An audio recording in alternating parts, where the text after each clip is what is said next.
Class 9, 10, 8, 7, 6, 5, 4, 3, 2, 1। 2026 সালের প্রাথমিক ও মাধ্যমিক স্তরের সকল বই প্রকাশিত হয়েছে।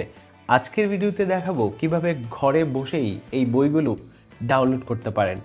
প্রথমে যে কোনো ব্রাউজারে গিয়ে এনসিটিবি বুকস লিখে সার্চ করবেন। এবার সার্চ করার পর আপনারা প্রথমেই এনসিটিবির একটি ওয়েবসাইট দেখতে পাবেন, যেখানে আমি ক্লিক করলাম। ক্লিক করার পর যেহেতু আমরা টেক্সট বই ডাউনলোড করব, সেহেতু আমরা পাঠ্যপুস্তক অংশে ক্লিক করব। পাঠ্যপুস্তক অংশে আমরা যদি আমাদের কার্সারটা রাখি, তাহলে নিচেই দেখতে পাচ্ছি 2026 শিক্ষাবর্ষের সকল স্তরের পাঠ্যপুস্তক। এই অংশে ক্লিক করার পর আমরা এরকম একটা পাঠ্যপুস্তকের তালিকা দেখতে পাবো, যেখানে প্রাক প্রাথমিক ও প্রাথমিক স্তরের বই আছে, এবং এই পাশে যদি দেখি মাধ্যমিক স্তর এবং উচ্চ মাধ্যমিক স্তরের বই আছে। তো এখন শুরুতেই দেখে নেওয়া যাক প্রাথমিক স্তরের বইগুলো কিভাবে ডাউনলোড করবেন। প্রাথমিক স্তরের বইগুলো ডাউনলোড করার জন্য প্রাথমিক স্তর এই বাটনটাতে ক্লিক করতে হবে। নিচে যদি আমরা স্ক্রল করি, তাহলে প্রাথমিক স্তরের সকল বই আমরা পেয়ে যাব। এখানে প্রাথমিক স্তর এবং ইবতেদায়ী স্তরের সবগুলো বই আছে, অ্যান্ড অলসো এখানে ক্ষুদ্র নিগোষ্ঠীর বইগুলোও কিন্তু পাওয়া যাবে। আমরা প্রাথমিক স্তরের বই অংশ থেকে দেখি, প্রথম শ্রেণীর বইগুলো দেখতে চাই। এবার আমরা যখন প্রথম শ্রেণীতে ক্লিক করলাম, তখন আমরা শুধু প্রথম শ্রেণীর যে বইগুলো আছে সেই বইগুলো দেখতে পাবো। ধরা যাক আমরা বাংলা ভার্সনের আমার বাংলা বই, এই বইটি ডাউনলোড করতে চাই। এবার কি করব, আমার বাংলা বই থেকে ডাউনলোড লিংক একে ক্লিক করব। ক্লিক করার পর এই যে আমরা দেখতে পাচ্ছি আমাদের প্রথম শ্রেণীর বাংলা বই, যার নাম হচ্ছে আমার বাংলা বই। কত সুন্দর একটা কভারে বাচ্চাদের জন্য কিন্তু বইটি বানানো হয়েছে।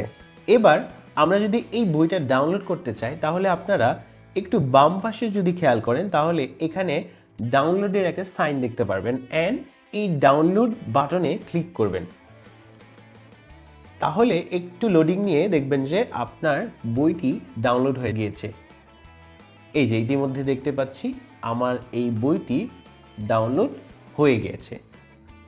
এবার আমরা একই রকমভাবে যদি আমরা মাধ্যমিক স্তরের বইগুলো ডাউনলোড করতে চাই, তাহলে আমরা মাধ্যমিক স্তর অংশে ক্লিক করব। এবার নিচে স্ক্রল করলে আমাদের মাধ্যমিক স্তরের যে বইগুলো আছে সবগুলো ক্লাসের এখানে লিঙ্কগুলো পেয়ে যাব। যেমন আমরা মাধ্যমিক স্তর থেকে ক্লাস 7-এ বই ডাউনলোড করতে চাই। এবার আমরা যদি নিচের দিকে স্ক্রল করি, তাহলে ক্লাস 7-এর যত বই আছে সবগুলো বইয়ের লিস্ট পাওয়া যাবে, এবং পাশেই এই ডাউনলোডের লিঙ্ক পাওয়া যাবে। এবার ধরা যাক আমি সপ্তম শ্রেণীর আনন্দপাঠ বইটি ডাউনলোড করতে চাই। এবার আমরা ডাউনলোড অংশে ক্লিক করব। ডাউনলোড অংশে ক্লিক করলেই আমরা আনন্দপাঠ বইটি দেখতে পাবো। এবার এই বইটি যদি ডাউনলোড করতে চাই, আবারও বাম পাশে দেখবো যে এরকম ডাউনলোড বাটনে ক্লিক করব, আর ক্লিক করলেই কিন্তু বইটি ডাউনলোড হওয়া স্টার্ট করবে। লোডিং হচ্ছে, এই যে ইতিমধ্যে কিন্তু ডাউনলোড শুরু হয়েছে। ঠিক আছে, ডাউনলোড ইন প্রোগ্রেস। সো এরকম করে আপনি খুব সহজেই ঘরে বসেই 1 থেকে ক্লাস 10 কিংবা উচ্চ মাধ্যমিক স্তরের যে কোনো বই এনসিটিবির ওয়েবসাইট থেকে খুব সহজেই ডাউনলোড করতে পারবেন। এরপরেও বইগুলো ডাউনলোড করতে যদি সমস্যা হয়, তাহলে আমাকে কমেন্ট সেকশনে জানাবেন, আমি আপনাদের সহযোগিতা করব। আজকের ভিডিও এ পর্যন্তই, দেখা হচ্ছে পরের ভিডিওতে। সবার আগে আমার ভিডিও পেতে এখনই ফলো দিয়ে রাখুন।